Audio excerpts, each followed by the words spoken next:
Stephen, so there's time where boards have to elect leaders. And there's a lot of boards that they have... Elect leaders. Yeah, elect leaders. Yes, correct. Elect leaders. And there's a lot of boards that they have a lot of board members. And sometimes they're even divided. Like sometimes they want this leader and the other half want this leader. So what should boards do when a new leader is elected and not everyone is happy with the election, how the election went? And sometimes that gets even more complicated when board members work in the ministry. Because they have to work with that leader. They have to work with that leader. So I remember a long time ago, a ministry had been running for many years. It had been an academy. It was closing down. They had tried all their avenues, and they asked OCI to take over it. And so a new board was formed with OCI leadership. But the old leader stayed on the property. And everything the new people wanted to do was criticized and undermined. And it made it virtually impossible. Whether the other guy would have succeeded, I don't know. But it made it virtually impossible for him to succeed because there was so much weight pulling against him. So you have kind of two dimensions here. You have the board that's not particularly sold on the leader, but then you have board members or family members of board members who are living on the ministry who don't like it. So let's hit both of those, and I can think of examples on both halves of that.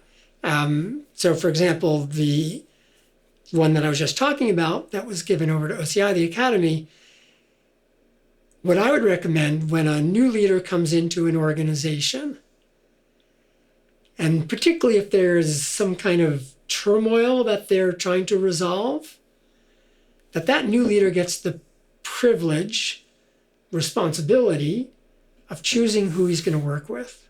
In other words, everybody puts their resignation on the table, and the leader decides, yep, I'm going to keep you. No, I'm not going to keep you. Yes, I'm going to keep you. That kind of at least gives the leader the opportunity to help remove that hindrance.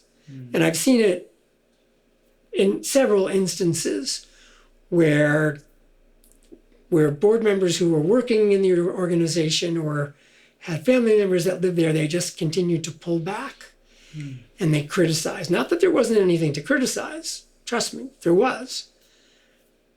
But there's two ways to go about that. You could criticize in this undermining, you're never going to make it way, or you could come alongside someone and say, well, let me help you succeed.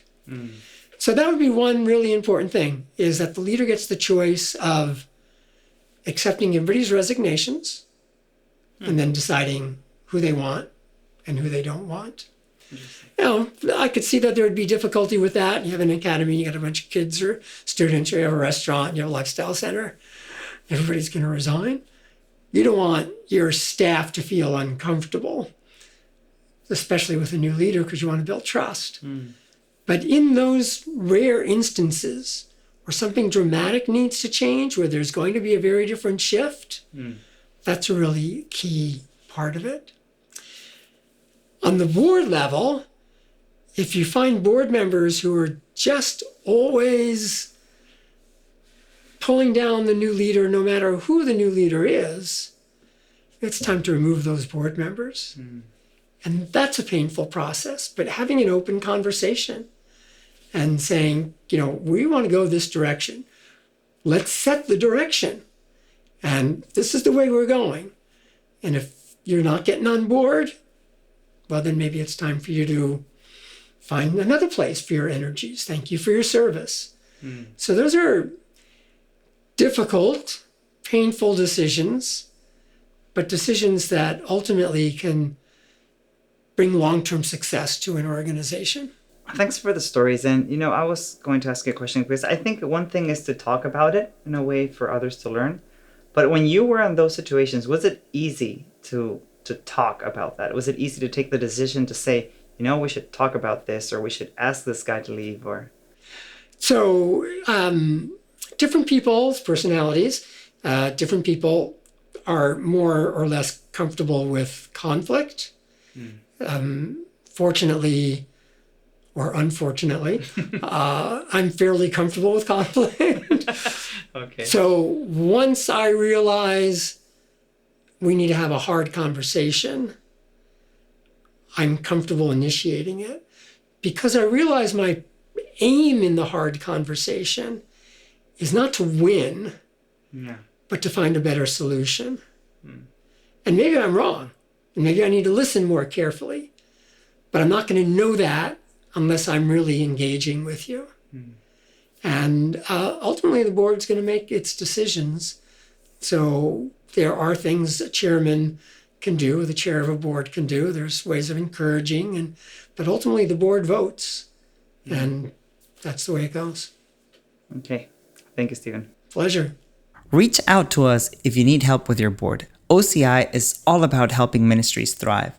And as an OCI member ministry, you can opt to have an advisor from OCI on your board.